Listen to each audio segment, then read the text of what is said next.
같이 나오리라.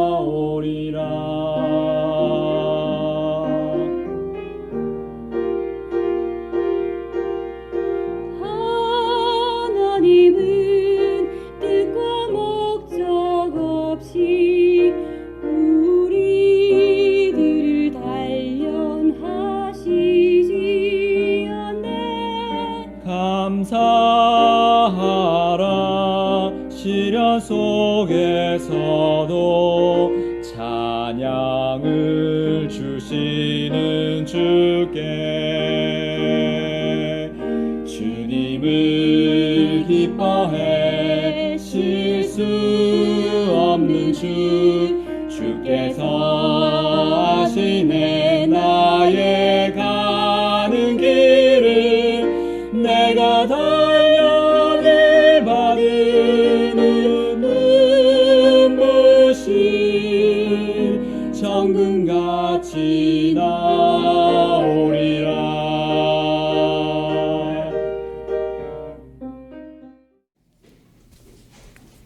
시편 1편 3절 다 같이 일어나셔서 여러분의 성경책을 여셔서 다 같이 읽겠습니다.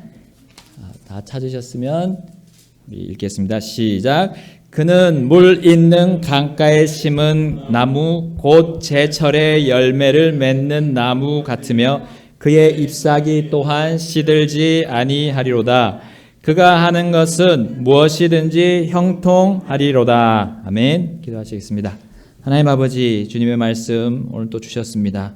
주님, 매일매일의 저희들의 삶에서 이 말씀이 빠진다면 저희들이 주님 안에 거할 수가 없습니다. 주님, 저희들의 말씀, 이 귀한 말씀들을 날마다 풍성히 채워주시고 저희들이 또한 결단하고 이 말씀에 따라 살아서 정말 그리스도인다운 삶을 저희들이 살아갈 수 있도록 인도해 주옵소서.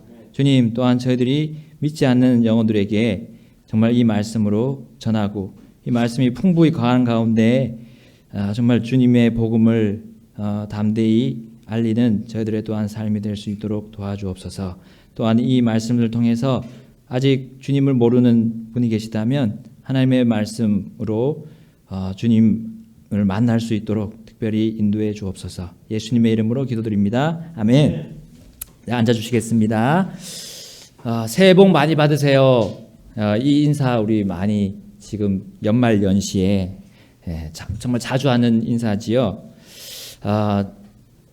정말 참 복과 참 그 형통하기를, 진짜 형통하기를 우리 사람들도 원하지만 우리 주 하나님은 정말로 원하십니다.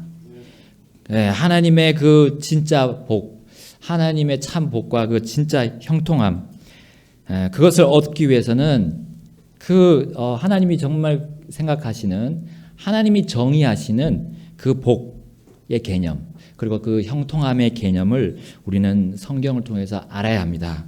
오늘은 그가 하는 것은 무엇이든지 형통하리로다. 여기 우리 시편 1편 3절에 나오는 그 말씀이 주제고요. 오늘 형통함에 대해서 좀 많이 살펴보겠습니다. 여러분, 형통하다는 의미는 우리 일반 사전에 보게 되면 온갖 일이 뜻대로 되다라는 의미잖아요. 온갖 일이 뜻대로 된다. 그러니까 내가 이제 계획한 거는 다 잘 되는 거예요. 일이 술술 잘 풀린다는 말이죠. 자, 우리 영어 성경에 보면 prosper라고 되어 있습니다. 이거 번영하다라는 의미죠. 번영하다. 창대해지고 우리의 일들이 더 늘어나고 또 수입도 많아지고 이런 의미가 우리 인간적인 그런 의미로 우리에게 받아들여집니다. 우리 성경에서 이 형통에 대해서 첫 번째 등장하는 이야기가 우리 창세기에 나오는데요. 자, 이 아브라함의 아들인 이삭의 그 아내를 찾으러 간 아브라함의 종 엘리에셀에 관한 이야기입니다. 엘리에셀과 그 아브라함의 아들 이삭의 아내가 될 그 리브가의 만남이 이 일이 빨리 만나기를 그렇게 원했었어요. 이 엘리에셀이. 그 리브가는 처음에 몰랐죠. 엘리에셀 이 종이, 아브라함의 종이 리브가인지는 몰랐지만 하나님께 기도했습니다. 빨리 속히 그 이삭의 우리 주인의 아들의 그 배우자감이 아내가 꼭 빨리 만날 수 있도록 그렇게 속히 만날 수 있도록 형통하게 해달라고 그렇게 기도를 하는 장면이 24장에 나옵니다. 그래서 어떻게 됐습니까? 드디어 하나님께서 그 기도를 들어주셔서 형통하게 만나게 되었습니다. 자, 창세기 24장 56절에 이 엘리에셀이 이렇게 말합니다. 그가 그들에게 이르되 나를 막지 마소서. 주께서 내 길을 형통하게 하셨사오니 나를 보내어 내가 내 주인에게로 가게 하소서 하매. 자, 리브가를 만났고요. 그 리브가의 가족들을 또 만났습니다. 근데 리브가의 가족들이 빨리 못 가게 하는 거예요. 서운하죠. 이제 자기 딸을 빨리 데려가려고 하니까 서운하고 부모님들도 서운하고 우리 식구들도 서운할 거 아니에요. 그래서 조금 더 있어라라고 했지만 이 엘리에셀은 아닙니다. 빨리 가야 됩니다 하고 하나님께서 내 길을 형통하게 하셨으니까 이제 하나님의 이름을 걸고 그를 빨리 데려가려고 했던 겁니다. 자, 엘리에셀이 하나님께 구한 이 형통은 개인의 자신의 일만 잘 되는 것이 아니었어요. 자, 그 형통과 그 복은 아브라함의 형통이었고요. 또한 히브리 민족, 즉 이스라엘 민족의 형통함임이었습니다. 더 나아가서 그 형통함은 인류 전체의 형통이었음을 우리는 이 성경을 통해서 알아볼 수가 있습니다. 성경의 주인공이 누구시죠? 왕들의 왕, 주들의 주, 유일한 구원자이신, 구주이신 예수님 아니십니까? 예수님의 탄생을 통해서 그분의 생애를 통해서 우리는 그분이 나시는 그 모든 부분들이 바로 이스라엘에서 시작되었고 그 대를 올라가게 되면 이 바로 이삭에까지도 올라가고 아브라함에까지도 올라갑니다. 그들이 결혼하고 또 씨를 또 퍼뜨리는 그 일은 하나님께서 계획하신 일이었고 그것을 하나님이 또한 엘리에셀이라는 그 종을 통해서 그의 그 길을 형통하게 해 주셨기 때문에 우리에게도 그 형통함이 이어진 겁니다. 그 복이 이어졌어요. 자, 두 번째 이 형통이 등장하는 이야기는 오늘 중심 내용인데요. 바로 요셉에 대한 이야기입니다. 요셉. 자, 그는 아브라함의 아들 이삭의 아들 야곱, 이 바로 야곱의 12명의 아들 중에 11번째 아들이었죠. 자, 그는 형통한 자라고 하나님께서 인정하셨습니다. 우리 창세기 39장 이제 가서 한번 보겠습니다. 39장 우리 창세기 위주로 지금 쭉 또 볼 겁니다. 39장 자, 2절과 23절입니다. 우리 함께 읽겠습니다. 시작. 주께서 요셉과 함께 계심으로 그가 형통한 자가 되어 그의 주인인 이집트 사람의 집에 있더라. 아멘. 23절 같이 읽겠습니다. 23절 시작. 감옥의 간수는 그의 손 밑에 둔 것은 무엇이든 돌아보지 아니하였으니 이는 주께서 그와 함께 계셨기 때문이라.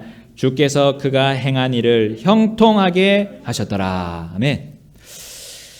자, 이 요셉의 이야기는 우리 많이 들었습니다. 자, 그렇지만 우리 또한 형통에 대한 부분을 좀 살펴보겠어요. 자, 거기 그에게 일어난 세부적인 이야기를 한번 여러분 들어보신다면 과연 그가 형통했는지 고개를 갸우뚱할 만합니다. 아버지 이스라엘에게 가장 사랑받는 아들이 우리 요셉이었죠. 그 앞에 있는 10명의 아들보다 요셉을 제일 사랑했습니다. 그래서 그에게 채색 옷을 입혔어요. 남다른 더 훨씬 멋진 또 좋은 옷을 요셉에게 입혔습니다. 자, 근데 그 이제 형들은 어땠습니까? 요셉을 너무나 미워해서 결국 그를 이집트로 가는 아라비아 상인에게 팔아버렸습니다. 자기 동생을 팔아버렸어요. 이런 일이 있습니까? 자, 그 요셉은 졸지에 노예가 되었습니다. 부모 품에 있어야 할 그 10대의 나이에도 불구하고 불평과 불만이 가득한 그런 신세를 한탄해야 될 그 젊은 나이에, 그 어린 나이에 그 정도로 힘든 지경에 이르렀던 겁니다. 노예가 되었어요. 노예가 이집트로 팔려가서 이집트에서 노예가 되고 말았습니다. 자, 이렇게 앞날이 이제 그냥 깜깜한 사람이 무슨 형통한 자입니까? 어떻게 번영을 하겠습니까? 자, 시편 기자는요, 우리 105편 17절에서 이렇게 요셉을 표현하고 있습니다. 묘사하고 있습니다. 자, 그분께서 한 사람을 그들보다 앞서 보내셨으니 곧 요셉이라. 그가 종으로 팔렸도다. 그들이 그의 발을 족쇄로 상하게 하고 그를 쇠 안에 넣어두되. 자, 요셉은 종이 되었고요, 또한 죄수가 되었습니다. 이런 가운데도 불구하고 하나님께서는 요셉이 형통했다고 반복해서 말씀하셨습니다. 하고 계십니다. 우리 39장 2절에 그가 형통한 자가 되었다고 했고요. 39장 23절에 주께서 그가 행한 일을 형통하게 하셨다라고 말씀하셨습니다. 하나님께서 형통이란 단어를 쓸 때는 우리 사람의 기준과는 달라요. 사람의 정의와는 다름을 우리는 이 요셉의 예를 통해서 분명히 알 수 있습니다. 자, 형통이란 우리 하나님께서는 어떻게 정의하십니까? 주께서 함께 계시는 것. 이게 형통입니다. 주께서 함께 계시는 게 형통이란 뜻이에요. 근데 사람들은 아니죠. 사람들은 온갖 일이 잘 되는 거를 형통이라고 부르고 있습니다. 그리고 막 이렇게 불어나는 거, 돈 잘 벌고, 잘 살고, 이게 형통이라고 얘기하고 복이라고 얘기하고 있습니다. 우리 뭐 두루마리 휴지 중에 잘 풀리는 집 보셨는지 모르겠는데 잘 풀리는 집이 있습니다. 두루마리 휴지 많잖아요. 우리 여러 가지 종류 중에. 자, 잘 풀리면 얼마나 좋을까 하는 게 우리 사람의 생각이지만 그게 형통이라고 생각하지만 하나님의 정의는 다릅니다. 하나님은 내가 너와 함께 있는 거, 이게 형통이라는 거예요. 그러므로 이런 사람의 정의는 상황에 따른 형통의 논리이게 돼요. 상황에 따라서. 그러므로 급변하죠. 잘 되면 내가 형통하고 못 되면 내가 죽을 맛이다. 자, 늘 자유가 없게 돼요. 그렇게 되면 자유가 있는데도 자유가 없이 생각이 돼요. 속박 속에 들어가는 거예요. 그게 사람들의 내린 정의, 그 형통이라는 정의 속에, 그 복이라는 정의 속에 내가 갇혀버리는 겁니다. 이거는 비진리입니다. 하나님의 진리가 아니고 비진리예요. 그러나 주님께서 자신과 함께 계심을 믿고 확신하는 사람은 자유가 없는 지경에서도 자유를 발견합니다. 그리고 마음은 평안합니다. 주님께서 정말 자신의 삶에 계심을 믿기 때문이에요. 확신하기 때문이에요. 사람의 일이 과연 항상 뜻대로 잘 됩니까? 온갖 일이 우리가 뜻대로 잘 풀린 적이 있습니까? 네, 그것이 형통이라고 한다면 우리는 지금까지 얼마나 형통한 나날을 보내왔습니까? 그리고 내 뜻대로, 내 계획대로, 내 생각대로 하려고 했을 때 우리는 그 마지막 결과가 항상 달콤했습니까? 그리고 번영했습니까? 일이 잘 풀렸습니까? 내 뜻대로 했을 때 우리가 항상 보통 항상은 아니지만 보통 우리는 쓰디쓴 결과를 얻은 경우가 많았음을 우리도 스스로 평가하고 있습니다. 그러나 주님을 믿고 그분이 나와 함께 계심을 받아들여 보십시오. 그러면 나의 이 암담한 현실일지라도 이것에 대해 완전히 새로운 눈으로 새롭게 평가할 수 있습니다. 이 세상과 이 세상에서 일어나는 각종 이슈와 사건들, 사고들을 우리는 재평가할 수 있을 것입니다. 뉴스 앵커가 말하는 대로 평가하는 게 아니라요, 내가 하나님 보는 관점으로 평가하게 된다는 거예요. 형통이란 그 부분에 대해서도 이제는 무슨 악한 일이 내 실제 삶에 닥친다 하더라도 나 혼자가 아니기 때문이에요. 마치 친구처럼 우리 친구들 내 옆에 딱 달라붙잖아요. 얼마나 의지가 됩니까? 그런데 그 친구들도 나중에 다 떠납니다. 내가 정말 필요할 때는 없어요. 그런데 하나님은 끝까지 옆에 계시는 겁니다. 하나님은 끝까지 옆에 계세요. 어느 때든지. 자, 어떤 사람도 유능하고 부유하고 재력을 가지고 어떤 유명한 인기를 끌고 있고 어떤 위인들, 이 세상의 모든 위인들을 능가하는 사람이 있다 하더라도 하나님보다는 도저히 비교될 수 없는 그런 사람들입니다. 우리가 그런 사람들에게 의지할 수가 없어요. 그들과 모든 사람의 생사화복을 주장하시는 분, 주관하시는 분, 그분이 하나님이십니다. 바로 하늘과 땅과 바다와 거기에 있는 모든 것들을 설계하시고 창조하신 하나님이 함께 하신다면 여러분 어떻겠습니까? 무엇이 무섭습니까? 무엇이 두렵습니까? 무엇이 부족합니까? 무엇이 힘이 듭니까? 무엇이 아픕니까? 요셉은 가장 사랑받는 아들이었습니다. 아버지의 대를 이을 아들로 앞날이 창창했습니다. 그런데 순식간에 억울하게도 노예가 되었습니다. 종이 되었어요. 제일 밑바닥으로 꺼졌습니다. 그러나 그는 형통했습니다. 형통했습니다. 사람들의 관점에 그런 가짜 형통에 비추면 형통하지 않았지만, 그리고 그 결말도 형통하지 않는 것으로 예측되었습니다. 사람들의 눈에는. 그럼 망할 거라고 생각했을 거예요. 그러나 상황과 여건과 예측이 어떠하든 간에 진짜 형통에다가 대입을 하니까 그는 형통했던 거예요. 주께서 그와 함께 계셨기 때문입니다. 그는 주 하나님과 함께 있었습니다. 그의 현실의 처지는 이집트의 노예였지만 주어진 그의 일을 했습니다. 불평하지 않고 그 일을 했습니다. 그리고 하나님의 형통에 따라 그는 거기서 노예들 중에 노예가 된 게 아니라 오히려 주인 같은 노예가 됐어요. 주인 같은 노예. 자, 우리 창세기 39장 3절부터 6절까지 읽어보겠습니다. 제가 먼저 읽겠습니다. 그의 주인이 주께서 그와 함께 계심을 보고 또 주께서 그가 행한 모든 일을 그의 손에서 형통하게 하심을 보았더라. 요셉이 그의 눈앞에서 은혜를 입어 그를 섬김에 그가 그를 자기 집을 감독하는 자로 삼고 자기의 모든 소유를 그의 손에 맡기니 그가 그를 자기 집과 자기의 모든 소유를 감독하는 자로 삼은 뒤부터 주께서 요셉으로 인하여 그 이집트 사람의 집에 복을 내리셨으므로 주의 복이 그의 집과 들에 있던 그의 모든 소유에 임하니라. 우리 6절 같이 읽겠습니다. 시작. 그가 자기의 모든 소유를 요셉의 손에 맡기고 자기가 먹는 빵 외에는 자기 소유 중 아무것도 알지 아니하였더라. 요셉은 용모가 준수하며 잘 생겼더라. 아멘. 용모까지 준수했던 출중했던 요셉이었는데 이제 누가 보더라도 이제 그의 앞날이 어떻습니까? 이제 점점 밝은 여명이 쫙 비춰지는 것처럼 우리 보이죠?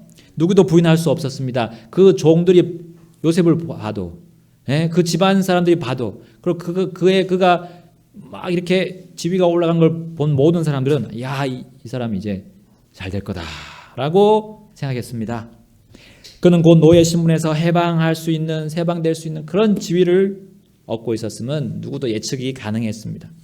형들에게 억울하게 당한 뒤 그 일을 이제 벗어버릴 수 있는 그런 기회가 점점점 오고 있었어요. 그 누가 보더라도 형통하게 될 법했던 이제 그 시기에 가까이 다가왔는데 그 시기가 가까이 다가왔는데 이제 또 큰 사건이 하나 터졌습니다. 우리 7절 말씀 보세요. 7절 제가 읽겠습니다. 이 일들 뒤에 그의 주인의 아내가 요셉에게 눈길을 보내다가 말하기를 나와 함께 눕자. 자, 만약에 요셉이 이 여자의 유혹을 받아들이고 이 부탁을 받아들인다면 어찌 될까요? 두 사람이 그 남편, 이 호위대장 남편 그 주인을 속여가면서 관계를 하고 요셉은 이 여자에게 부탁을 해서요 자기의 그 억울함을 호소해서 노예 신분에서 벗어날 수도 있었습니다. 그 기간을 빨리 앞당길 수도 있었죠. 그가 억울했던 그 과거, 그 암울한 미래를 벗어버릴 수 있는 진짜 자유를 만끽할 수 있는 그런 절호의 기회로 삼을 수 있었습니다. 매우 빠르고 신속히 그는 사람들이 말하는 형통을 얻을 수 있었습니다. 그러나 요셉은 어떻게 그 여자의 집요한 유혹에 반응했을까요?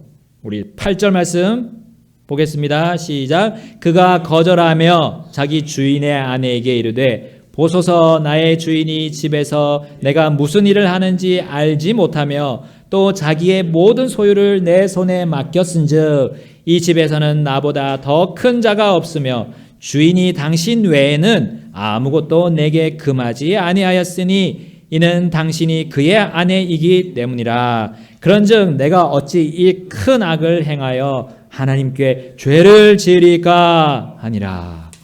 아멘. 사람이 보기에 형통으로 향했던 요셉이었습니다. 파라오의 호위대장의 아내를 아내와 잘 짝짝꿍했으면 그렇게 될 수 있었던 요셉이었습니다. 그러나 파라오의 호위대장의 아내를 거부했을 때 어떤 일이 벌어졌습니까? 오히려 그 아내를 겁탈하려 했다는 그런 거짓 증언으로 인해 억울한 누명을 쓰고 말았습니다. 그리고 어떻게 됐습니까? 더 비천하고 더 낮은 곳으로 내려갔습니다. 20절 말씀 제가 읽겠습니다. 20절 요셉의 주인이 그를 잡아 감옥에 넣었는데 이곳은 왕의 죄수들이 묶인 곳이더라. 그가 거기서 감옥에 있었더라. 이제 요셉을 잘 아는 사람들은 그 인생 끝났다. 저런 몹쓸 놈이 있나. 자기를 잘 봐준 주인에게 어찌 은혜를 이렇게 감단 말이냐. 이런 배은망덕하고 몹쓸 나쁜 놈 같으니 하고요. 너는 죽어도 싸다라고 얘기를 들었을 것입니다. 적어도 그 호위대장과 그 모든 종들은 요셉을 이렇게 다시 평가를 했을 것입니다. 범죄자로 낙인 찍혔습니다. 자, 이쯤 되면 사람들은 그의 인생에 형통은 없을 거라고 생각하는 것이 일반적이지요. 자, 그런데요. 다음 구절을 봅시다. 아직 끝나지 않았어요. 21절 말씀입니다. 21절 그러나 주께서 요셉과 함께 계시고 그에게 긍휼을 보이사 감옥의 간수의 눈앞에서 그에게 호의를 베푸심에 감옥의 간수가 감옥에 있던 모든 죄수들을 요셉의 손에 맡김으로 그들이 거기서 무슨 일을 하든지 그가 다 그 일을 행하였더라. 다 같이 읽겠습니다. 23절 시작. 감옥의 간수는 그의 손 밑에 둔 것은 무엇이든 돌아보지 아니하였으니 이는 주께서 그와 함께 계셨기 때문이라. 주께서 그가 행한 일을 형통하게 하셨더라. 아멘. 그리고 요셉은요, 호위대장 집에서 주인 같은 노예였던 것처럼 감옥에서도 간수 같은 죄수가 되었어요. 우여곡절 끝에 그는 파라오의 이제 꿈을 해석하는 데까지 올라갔습니다. 창세기 41장 39절에서 43절에 보면 꿈을 해석한 뒤에 요셉을 어떻게 그를 세웠습니까? 자, 하나님께서 이 모든 것을 내게 보여주셨으니 너와 같이 사력 있고 지혜로운 자가 없다. 이렇게 평가를 내렸습니다. 파라오가요. 요셉을. 그리고 40절 보세요. 너는 내 집을 다스릴지니라. 이거는 온 이집트 왕국을 너가 다스려라. 내 온 백성이 내 말에 따라 치리를 받으리니 나는 왕좌에서만 너보다 높으리라 하니라. 또 파라오가 요셉에게 이르되 자 내가 너를 세워 이집트 온 땅을 다스리게 하노라 하며 자기 손에서 반지를 빼어 요셉의 손에 끼워주고 그에게 고운 아마 옷을 입히며 금 사슬을 그의 목에 걸어주고 자기가 소유한 둘째 병거에 그를 타게 하매 그들이 그 앞에서 소리 지르기를 무릎을 꿇고 절하라 하더라. 파라오가 요셉을 이집트 온 땅을 다스릴 치리자로 삼았더라. 아멘. 자, 그 앞에 일들은 제가 잘랐습니다. 너무 길어질 것 같아서. 자, 요셉이 이렇게 됐어요. 자, 이후에 요셉의 아버지 이스라엘의 집안이 이제 가뭄을 맞았고 양식을 구하려고 이집트로 내려온 형들을 이제 요셉이 만나게 되었습니다. 그리고 오직 형통했던 요셉이 있는 그 이집트만이 빵이 있었고 곡식이 있었고 양식이 있었습니다. 그 주위의 모든 나라들이 이 이집트로 와서 빵을 사갔어요. 그러면 이집트는 부강한 나라로 발전했던 겁니다. 자, 요셉은 자신을 버릴 이 몹쓸 형들을 어떻게 했습니까? 용서했고요. 하나님께서 자신을 이렇게 형통하게 하셨음을 알려주었습니다. 그래서 아버지와 모든 식솔들을 데려오도록 했고, 그리하여서 인류의 유일한 구주시고 그리스도시고 메시아이신 예수님이 이스라엘 안에서 나오리라는 그 약속을 이 요셉을 통해서, 요셉의 생애를 통해서 하나님이 성취를 하셨어요. 그걸 이어가셨던 거예요. 여러분, 우리에게 일어나는 이 일들이 나에게만 일어나는 일이 아니라는 거예요. 나만 아는 일이 아니고 내 안에서만 일어나는 게 아니라 또 저 일이 저 사람한테서만 일어나는 게 아니라 그 위에서 하나님께서 보고 계시면서 하나님이 계획하신 일을 성취하시는 겁니다. 그 모든 일을 가지고요. 그게 아무리 악한 일이라 할지라도 하나님 그 악도 악한 나를 위해서 사용하신다고 성경에 나오고 있습니다. 그럼 우리는 누구를 신뢰해야 되겠습니까? 물질입니까? 우리의 이 사람들의 그런 모습, 사람들의 눈입니까? 사람들의 주의를 의식하는 겁니까? 아닙니다. 하나님만 우리는 의식하면 되는 거예요. 하나님과 내가 관계가 있느냐? 내가 하나님을 아는가? 그리고 하나님이 나를 아시는가? 그거예요. 그것만 올바로 정립이 되면 우리의 삶이 맞습니다. 형통한 겁니다. 형통한 거예요. 우리 시편 105편 17절 아까 읽었던 부분에 그분께서 한 사람을, 여기 그분 하나님이죠. 하나님께서 한 사람을 그들보다 앞서 보내셨다 했어요. 한 사람, 바로 요셉을 그들보다, 그 요셉의 아버지보다, 요셉의 가족들보다 먼저 이집트로 보내셨다고 했습니다. 그가 종이 되었고 또한 죄수가 되었어요. 그런데 이제 그 뒤에 보게 되면 오늘 본문 시편 1편과 함께 그것이 접목이 되어서 그가 하는 것은 무엇이든지 형통하리로다라는 예를 오늘 요셉을 통해서 우리에게 보여주셨습니다. 여러분, 형통하려면 하나님과 관계를 해야 되는데 하나님을 어떻게 알 수가 있겠습니까? 하나님을 어떻게 알 수가 있겠습니까? 우리 시편 다시 1편으로 돌아가겠습니다. 시편 1편, 자, 시편 1편 1절부터 우리 3절까지 함께 읽겠습니다. 시작. 경건치 아니한 자들의 계획대로 걷지 아니하고 죄인들의 길에 서지 아니하며 조롱하는 자들의 자리에 앉지 아니하는 사람은 복이 있나니 그는 주의 율법을 기뻐하며 그분의 율법을 밤낮으로 묵상하는도다.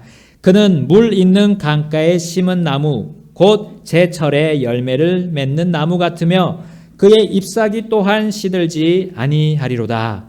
그가 하는 것은 무엇이든지 형통하리로다. 아멘. 자, 6절을 또 읽겠습니다. 시작. 의로운 자들의 길은 주께서 아시나 경건치 아니한 자들의 길은 망하리로다. 아멘. 자, 하나님을 아는 방법, 주님의 율법입니다. 주의 율법. 주의 율법은 주의 말씀이고요. 여러분이 보고 계시는 이 성경입니다. 주의 말씀. 이 말씀을 안에서 우리 하나님을 찾을 수 있습니다. 그리고 하나님이 사람의 몸을 입고 오신 2000년 전에, 약 2000년 전에 오신 예수님, 그분을 이 성경에서 우리는 만날 수가 있습니다. 환상, 계시, 꿈, 이건 아니에요. 하나님의 말씀으로 이게 완성된 이 성경, 여기서 우리는 만날 수가 있습니다.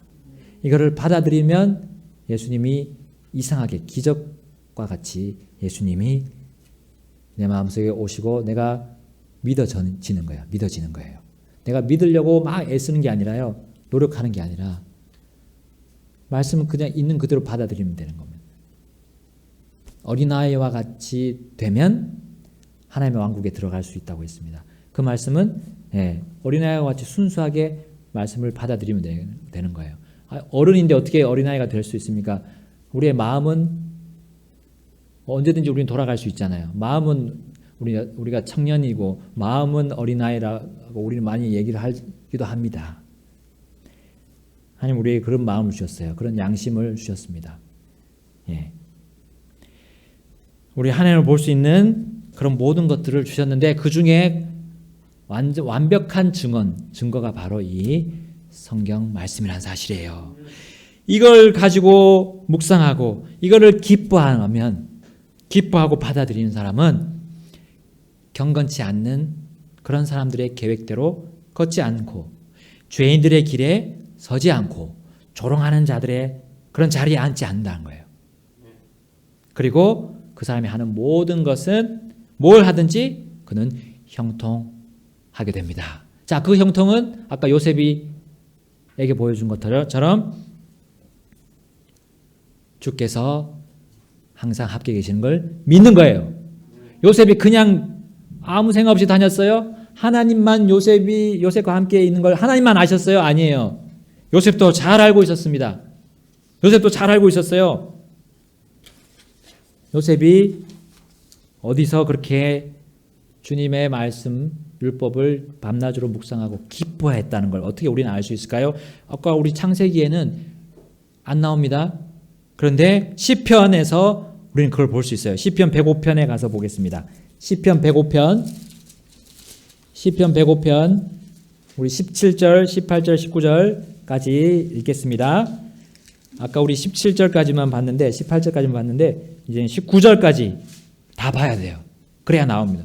자, 시편 105편 17절 시작. 그분께서 한 사람을 그들보다 앞서 보내셨으니 곧 요셉이라. 그가 종으로 팔렸도다.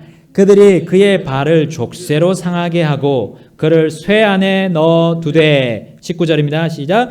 그분의 말씀이 임할 때까지 그리하였도다. 주의 말씀이 그를 단련하였도다. 아멘. 아멘. 주의 말씀이 임할 때까지. 그리고 주의 말씀이 그를 단련했다. 자, 요셉이 주의 말씀에 대해서 몰랐으면 그는 주의 말씀이 임할 때까지, 그러니까 주의 말씀대로 하나님께서 그 계획을 성취할 때까지 그는 기다릴 수가 없었어요. 네, 자기 힘으로 그 어려운 난관을 헤쳐나갔을 거예요.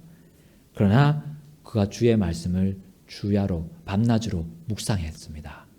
항상 묵상했어요. 아버지께 들은 그 말씀들을 하나님에 대한 지식들과 하나님이 이제 우리 민족을 어떻게 할 것인지 다 들었습니다. 다 들었어요. 그리고 메시아가 올 걸 다 들었습니다. 메시아 예수님 그리스도께서 오실 걸 다 듣고 믿고 있었어요. 이미. 그리고 그분에 대해서도 항상 묵상하면서 살았던 겁니다. 그러지 않고 어떻게 그가 그 어려운 난관을 헤쳐나가고, 그리고 우리 사람의 생각으로는 도저히 일어날 수 없을 것 같은 그가 이집트의 치리자가 될 수 있었을까요? 그렇게 될 수가 없었던 겁니다. 그는 주의 말씀을 가지고 살았습니다. 주의 말씀이 그를 단련했다고 나오죠. 말씀이 그를 단련했다는 거예요. 힘들지만 어렵지만 그런 상황에서 하나님을 더 알도록 아는 자리까지 나갈 수 있도록 그는 하나님께 맡겼습니다. 하나님이 자신과 함께 계시는 걸 믿고 확신하고 그는 그 형통함을 믿고 살았던 거예요. 여러분, 주의 말씀이 임할 때까지 그렇게 했습니다. 우리도 주의 말씀이 계속 전달되고 있습니다. 여러분, 성경을 통해서 전달되고 있습니다. 그리고 이 성경을 누가 전하고 있습니까? 우리 교회에서 또 목사님이 전하고 계시고, 지금 쉬고 있지만 우리 주일학교에서도 계속해서 전했습니다. 그리고 우리 주일학교 학생들 또 공과를 또 계속 주고 있습니다. 네, 거기서 계속 전하고 있는 거예요. 선생님들이 그걸 하면서 정말 많은 걸 배우고, 또 목사님도 묵상 말씀 계속 주시잖아요. 매일 하면서 많은 정말 목사님 계속 간증하고 계십니다. 아니, 그거를 목사님과 선생님들만 알고 있으면 안 되잖아요. 서로 같이 나누고 같이 이 어려운 난관에서 단련받고 주님을 더 알아가고, 그래서 우리가 주님 앞에 더 강건해지고 주님 또 만날 것을 기대하면서 우리가 훈련받아야죠. 그게 우리가 주와 함께 있는 그 형통함을 계속해서 되뇌이고 생각하는 겁니다. 우리가 감사를 잃지 않고 계속 유지할 수 있는 비결입니다. 여러분, 주의 말씀이 내 삶에 가득 넘치고 주의 음성이 내 마음에 가득하면 예수님이 뭐라고 하셨습니까? 내가 너희가 구할 뭐든지 구하라 했어요. 그러면 그것이 너에게 이루어지리라 라고 요한복음 15장 7절에 말씀하십니다. 여러분, 무슨 판단하고 내가 무슨 생각을 그걸 모든 것들을 주님의 말씀에 따라 주님의 말이 내 안에 거한다 있잖아요. 주님의 말씀에 따라 내가 하기 때문에 내가 뭘 구하는 것인지 그게 뭔지 알아요. 내가 욕심으로 구하는지 아니면 내가 정말 하나님이 원하시는 걸 내가 구하는지 그걸 알게 되는 겁니다. 구하니까 하나님이 그거 내가 계획한 건데 들어주지, 당연하지. 들어주시는 거예요. 완전하신 주님께 우리는 붙어 있어야 됩니다. 불완전한 돈, 명예, 칭찬이 아닌 주님만으로 우리는 기뻐해야 합니다. 그것이 주의 율법을 기뻐하는 사람의 모습입니다. 여러분, 오직 주님이 정하신 길 위에 내가 걷고 있다면 어떻습니까? 그 길 바깥에 막 여러 가지 일이 벌어집니다. 어떤 악한 꾀와 계략이 막 그 길 옆에서 막 일어나는 거예요. 근데 주님이 정하신 길에서는 그것이 없어요. 내가 주님의 길 위에만 있으면 그것들이 나를 넘어뜨리지 못합니다. 주님께서 나와 함께 계시고 나는 그분의 완전한 길 위에 있기 때문에 흔들리지 않는 거예요. 불안할 것도 없어요. 울분이 터져 나오지도 않습니다. 다만 자유롭고 평안할 뿐입니다. 나에게 힘이 솟습니다. 내가 형통한 상태에 있기 때문에 형통을 얻으려고 내가 노력하는 게 아니라 형통한 그 상태, 그 상황이 그 상태에 있으면 되는 거예요. 내가 주님과 함께 있는가? 주님의 말씀을 기뻐하는가? 그걸 물어보라는 겁니다. 그러면 고난과 핍박 중에서도 기쁠 수가 있습니다. 요한복음 15장 11절에 주님이 말씀하셨습니다. 우리 각자의 사람의 기쁨이 아니라 주님의 기쁨입니다. 주님의 기쁨. 주님의 기쁨은 이 세상의 사람들이 생각하는 기쁨과 완전히 다릅니다. 요셉은 형통한 강가에 심은 나무처럼 하나님 앞에서 경건하고 의로우며 그 모든 고난과 핍박을 견디고 결국 생명의 열매를 풍성히 맺었습니다. 그 이유는 주님의 말씀을 기뻐하고 밤낮으로 묵상했기 때문입니다. 그리고 그 말씀이 어찌하든 간에 이해가 되든지 안 되든지 그는 순복했습니다. 순종하고 복종했습니다. 하나님의 말씀이라면 그냥 따라가는 거예요. 정리하겠습니다. 요셉은 주의 말씀을 기뻐하고 밤낮으로 묵상하면서 무엇이 죄인지 무엇이 주님 앞에 바른 행동인지 분명히 알고 자신을 그 죄악에서 벗어나는데 신속히 행했습니다. 아무리 손해가 뒤따르고 억울한 일이 올지라도 그는 말씀에 따라 움직였습니다. 이것이 경건의 훈련, 말씀에 단련된 능력과 힘입니다. 감옥에 들어온 파라오의 그 포도즙과 빵을 맡은 신하들의 꿈을 해석해 주었죠. 그리고 그 뒤에 그중 한 사람이 그 꿈대로 복직해서 이제 자신의 누명을, 그 요셉의 누명을 풀어줄 것으로 기대했지만 2년 동안이나 무려 2년 동안에 아무 소식이 없었던 거예요. 그렇지만 요셉은 기다렸습니다. 그리고 그는 그 형통의 열매를 얻었습니다. 말씀을 기뻐하고 밤낮으로 묵상합니까? 여러분 성경 일독하고 말씀을 묵상하는 사람이 적습니다. 그런데요, 말씀을 기뻐하는 사람은 더 적은 것 같아요. 더 극소수 같아요. 왜냐하면 성경 일독하고 묵상해도 이 상황이 나빠지면 기뻐하는 사람은 극소수이기 때문이에요. 한다는데 성경 읽고 묵상한다는데 상황이 나쁘면 완전히 또 침울해지는. 주님은 말씀을 보고 듣는데도 열매를 얻지 못하면 그를 형통하다 하시겠습니까? 형통하다 하지 않으시겠죠? 여러분, 내 곁에 계신 주님 말씀만으로 그냥 기뻐합시다. 그래서 형통한 그 상태를 계속 우리 유지합시다. 그리고 그 열매는 그냥 따라오게 되어 있으니까요. 그 열매는 걱정하지 말고 우리는 주님과 함께 가는 겁니다. 주님의 말씀, 주님을 기뻐합시다. 다 같이 기도하시겠습니다.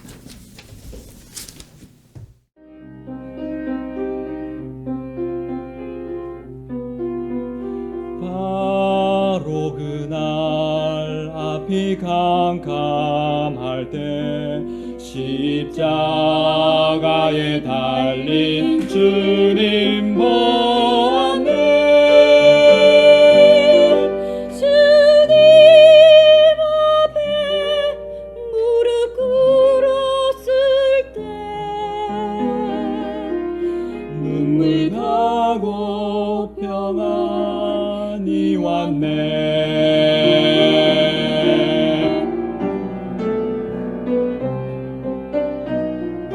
이제 나는 진정 알게 됐네. 주의 사랑 나를 단련하시네.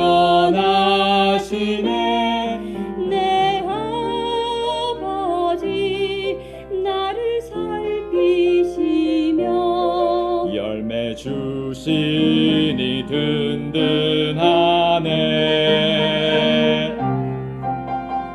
주님을 기뻐해 실수 없는 주 주께서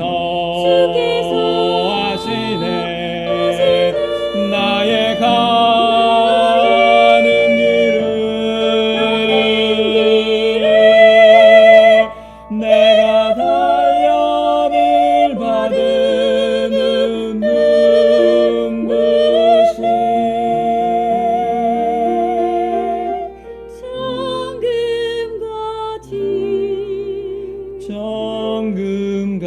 정금같이